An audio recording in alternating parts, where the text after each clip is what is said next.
It's Monday, May 26. In the headlines, Prime Minister Dr. Andrew Holness says Jamaica is poised to exceed its goal of protecting 30% of land by 2030.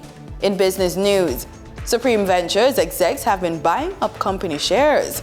Regionally, Prime Minister of Barbados, Mia Mottley, will be running for a third term. And in sports, Ashoka Road renamed Shelly Ann Fraser Price Drive to honor the sprint legend. This is the news on PBC Jamaica. I'm Simone Absalom Gale.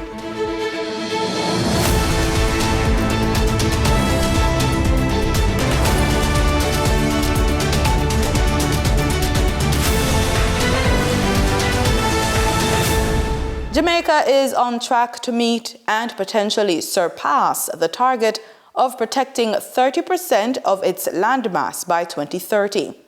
That information was disclosed by Prime Minister Dr. Andrew Holness while addressing those gathered at the National Labour Day project on the grounds of Mason River Environmental and Research Park in Clarendon on Friday. Jamaica led the global lobbying effort as part of the High Ambition Coalition to secure a worldwide commitment to protect 30% of land and marine areas by 2030. Currently, 25% of the island's land is under protection, a significant increase from just 8% in 2016. We gave 14 new forestry orders protecting forestry areas. It is this administration that did, which was talked about for decades but never done. This administration that declared the cockpit country protected area, and it is this administration that declared the Black River protected areas. This process aligns with the Global 30 by 30 initiative, part of the Kunming-Montreal Global Biodiversity Framework, an international agreement adopted during the 15th Conference of the Parties, COP15, to the United Nations Convention on Biological Diversity. Dr. Holness highlighted efforts to protect Jamaica's forestry and coastal ecosystems. We intend to protect the mangroves in southern Clarendon. Member of Parliament, the Minister, is here. And we're going to be declaring the Long Mountain as a reserve, the Long Mountain areas in Kingston. Our marine protection has reached 14%, and that will increase as well when we implement the Marine Spatial Plan, and we have the expansion of marine protected areas. He concluded by emphasizing the government's ongoing work to strengthen and modernize policies aimed at safeguarding the country's vital environmental assets. We have completed the National Biosafety Policy.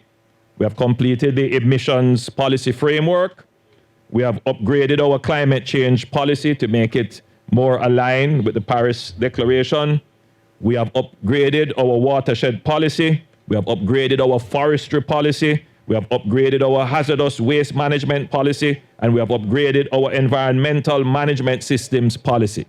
Prime Minister Dr. Andrew Holness has assured that the long-awaited beach access and management policy will be shared with the public shortly, aiming to address ongoing challenges related to unrestricted access to public beaches. Speaking at the National Labour Day project at Mason River Environmental and Research Park in Clarendon on Friday, Dr. Holness emphasized the government's commitment to delivering a practical solution. And I believe that that policy will solve many of the issues, which I pay very close attention to. I don't usually get involved in the back and forth. My job is to come with the solution, not to just come with, to say, I intend to do it. So when I speak, you have a solution that will solve the problem. So we are very close to that. Dr. Holness had previously indicated during the 2024-2025 budget debate on March 21, 2024, that the policy was complete and would be tabled at the next sitting of the House of Representatives.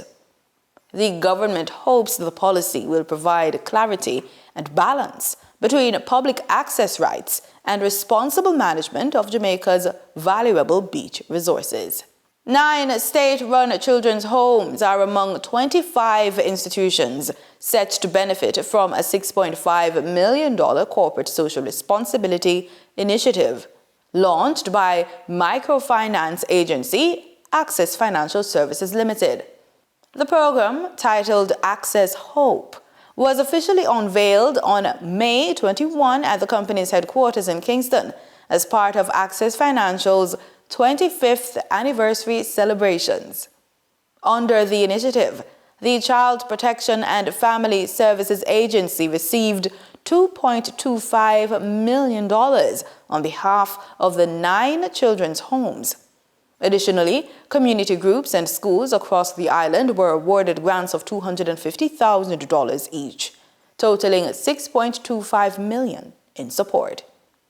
Director of Policy, Planning and Evaluation at CPFSA, Newton Douglas, who represented CEO Lorette Adams Thomas at the launch, expressed gratitude for the donation. Access Financial's CEO, Hugh Campbell, reaffirmed the company's mission to inspire hope and create opportunities for Jamaican communities. Time now for the business report with Denise Williams.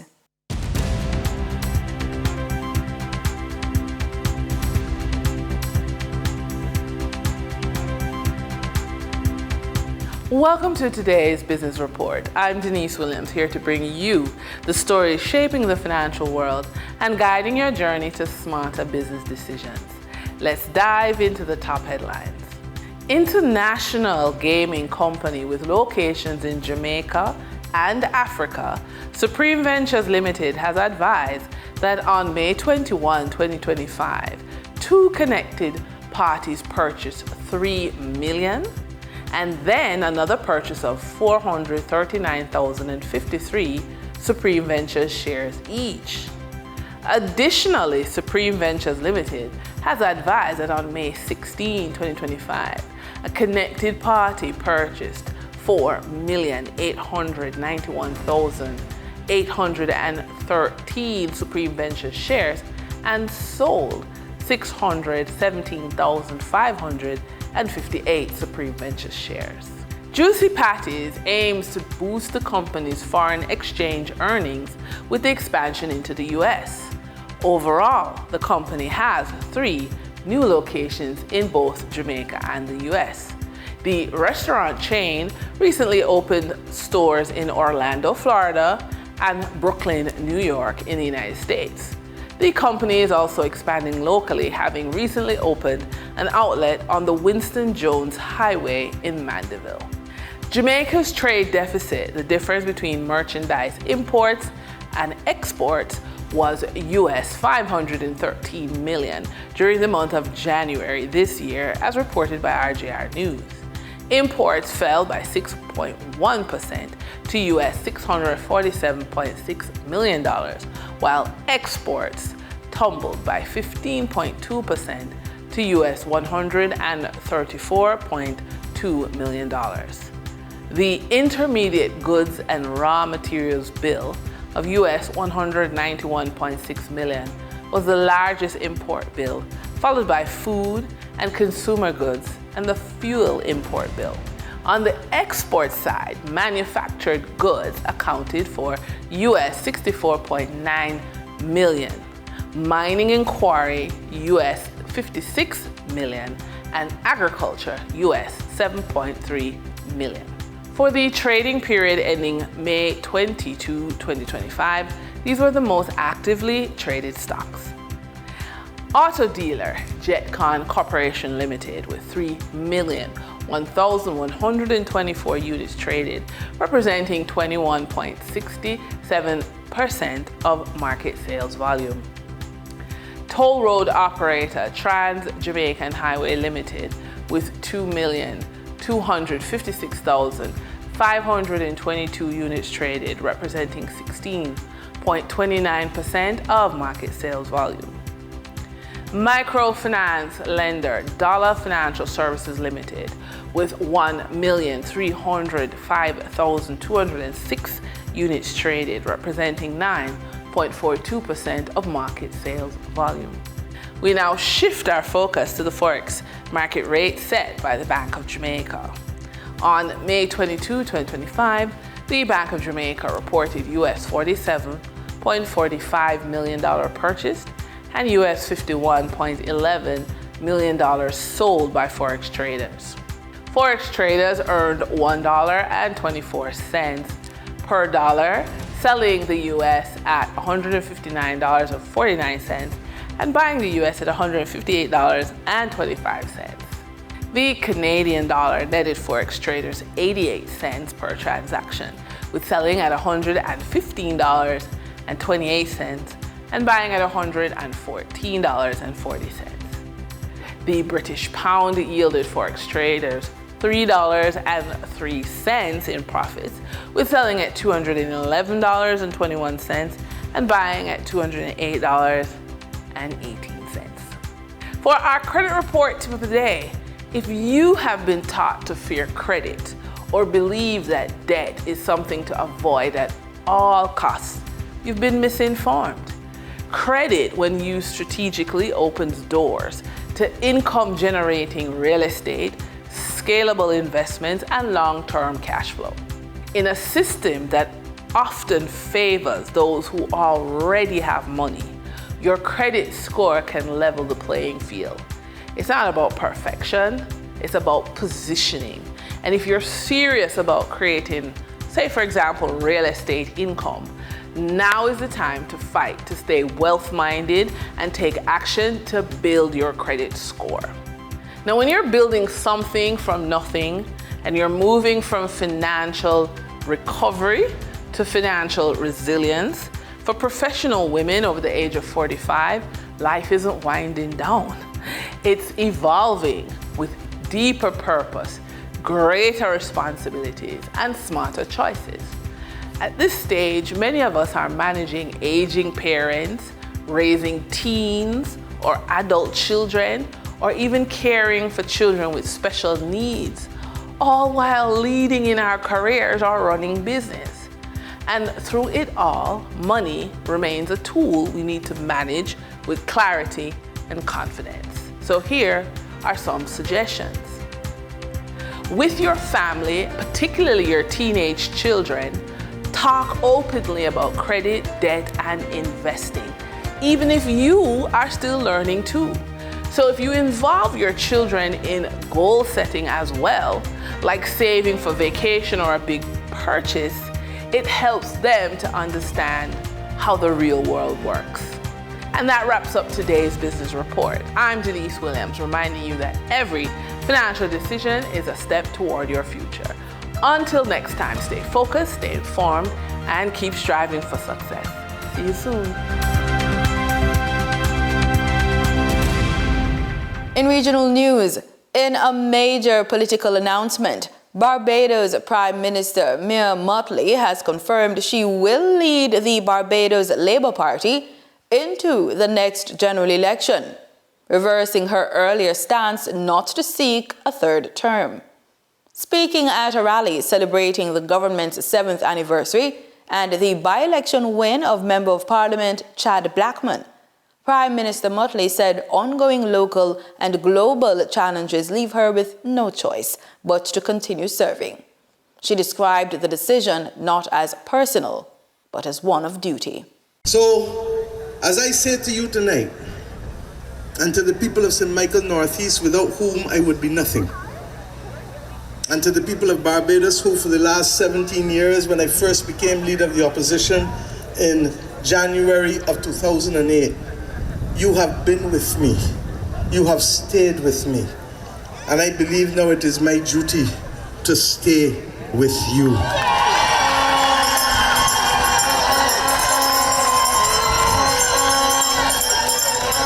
I ask you for one thing alone, that we must go forward, upward, and onward, not backwards. Recognizing that many hands must continue to make light work in this country. Recognizing that we have a duty now to ensure that the young people can mature as the same way that this team that I have has matured over the last 7 years. Grenada is hoping to strike it big with oil and gas, just like its neighbors Trinidad and Tobago and Guyana, as well as Venezuela. Prime Minister Dickon Mitchell says if the country does hit a major find, it will turn to those nations for guidance, with hopes that the discovery could fuel economic growth and boost national resilience. We have put together a team to review all of the data and to begin to explore the ecosystem surrounding oil and gas. We are collecting a lot of the 2D data that has been gathered in Grenada, and we are going to talk with, frankly, all of our regional partners who have more experience in this, including Trinidad and Tobago, including Guyana, including Venezuela, but also international partners to see how we can be guided correctly. We don't need to reinvent the wheel since there are other countries that have done it. But from a Grenada perspective, obviously, if we are able to find commercial quantities of oil and gas, that's significant because it is perhaps the one resource potential that if we have commercial exploitable quantities that could significantly transform the economic landscape in Grenada. So I think we owe it to our citizens to do everything we can to actually try and explore and, if found commercially practicable, exploit the resource. I think even if Grenada found oil and gas, and very much the same case with Guyana, that our contribution to what has already happened with the warming of the earth will be almost insignificant. But we also owe it to our people to make sure they don't live in poverty. And to a large extent, a lot of the countries that have already created the climatic crisis, their citizens don't live in poverty. And let's make no mistake, they have no intention of engaging in actions that will trigger their citizens going into poverty. So, for example, in Grenada's case, we've got high electricity costs. There's no way the country can develop with high electricity costs. You'll never have a manufacturing sector. You'll never have an industrialization sector. You'll not even have light manufacturing that's sustainable. Even though your tourism will come under threat because the hotels simply will not be able to afford the electricity bill, and therefore your people will not be able to enjoy a decent standard of living. So, from a small island developing state perspective, I actually think the large countries who've created the global warmings are the ones who should be transitioning to non-fossil fuel energy, and frankly giving us an opportunity to ramp up if necessary. In a push to modernize government operations, Prime Minister Gaston Brown says artificial intelligence could be at the heart of transforming the public sector. Speaking on his weekly radio program, The Brown and Brown Show, the Prime Minister revealed that the University of the West Indies Five Islands campus is already laying the groundwork. Jamie J. Roche has the details. It's no longer business as usual in the Antigua and Barbuda public sector. From slow systems to stacks of paperwork, Prime Minister Gaston Brown says it's time to plug into the future. And we would hope that the issue of artificial intelligence will be a significant component, recognizing that it is critical that our people learn insights as to how they can utilize AI and machine learning to increase efficiency. UE Five Islands campus is tasked with building a public sector governance module with AI at its core, giving public servants the tools to work smarter and not necessarily harder. The public sector is ripe for AI productivity, to increase productivity. I have this saying on my personal signature: AI is not going to replace you in parentheses right now, but somebody using AI is going to immediately replace you, right? So whether you're in the public sector or not, this technology is not going away. It comes as government ramps up efforts to fix persistent problems in the service, from chronic absenteeism to the fear of disciplining some workers. The Prime Minister says it's not about going after public servants, but boosting results. We are raising the necessary resources, we are implementing. So this is not just talk. You know, to Dr. Charles, that we would have given or agreed to give up to 25 scholarships per year for our students to study AI, computing, and so on. And speaking of AI, the second annual conference hosted by UE Five Islands is just around the corner. It's a showcase of what AI can do, from data science to digital transformation. And Prime Minister Brown says the government will foot the bill for public servants to attend. Excellent. Thank you. Because they need to see what this is all about. From big ideas to bold moves, the government says this is how it plans to build an efficient, responsive, and tech-savvy civil service, with AI leading the way. Jamie J. Roche, ABS News. In sports, we lead off with athletics. Shelly-Ann Fraser-Pryce, one of Jamaica's most celebrated sprinters, has graced some of the world's biggest tracks. But one of her earliest races took place right on Ashoka Road, where she grew up. On Sunday, that near 600-meter roadway was renamed Shelly-Ann Fraser-Pryce Drive in her honor, a tribute aimed at inspiring the next generation from the Waterhouse community. Hundreds gathered along the road in Kingston to witness the renaming ceremony, which was officiated by the Kingston and St. Andrew Municipal Corporation. This recognition follows Fraser-Pryce receiving the key to the city from Mayor Andrew Swaby just months earlier. The unveiling, however, was not without incident. The newly installed street sign featured a misspelling of Fraser-Pryce's last name, an error Mayor Swaby pledged to correct by 10 a.m. the following day. Despite the mistake, Fraser-Pryce says it does not diminish the significance of the moment or the legacy being celebrated. In cricket, the West Indies went into the third and final one-day international versus Ireland, trailing 1-0 in the series following a heavy loss in Game 1 and no result due to rain in Game 2. We have the details as they went about aiming to draw the series. Ireland won the toss in Dublin and invited the West Indies to bat first, and that looked a telling decision when the visitors lost their opening batters within the first 5 overs. But Game 2 century maker Casey Carty and captain Shea Hope pulled it back for the West Indies with a 137-run third-wicket partnership before Hope was out for 75 in the 30th over. The captain hitting 9 fours and 2 sixes in his contribution. Carty went on to dominate with a masterful 170 in 142 balls, which included 15 fours and 8 sixes, to register back-to-back centuries in the series, while Justin Graves chipped in with an even 50 of 23 balls with 5 fours and 3 sixes, as the West Indies amassed a competitive 385 for 7 after 50 overs. Barry McCarthy was once again the best bowler for the Irish, with 3 wickets, costing 100 runs. With the rain delays, Ireland was given a revised target of 363 or 46 overs for victory. That chase never really picked up any momentum, with only Cade Carmichael causing concern with his 48. Amid Jordan Neal and Josh Little unable to take the field due to injury, it turned out to be an easy victory for the West Indies, as Ireland could only reach 165 when they ran out of batting options in the 30th over. Jaden Seals was the main man with the ball for the West Indies, with 3 wickets for 26 runs in 5.5 overs, as the visitors won by 197 runs on a Duckworth-Lewis Stern system. Wayne Cunningham, TTT Sport. And that's the news on PBCJ. You can follow us on our social media platforms at PBCJamaica. Thanks for watching.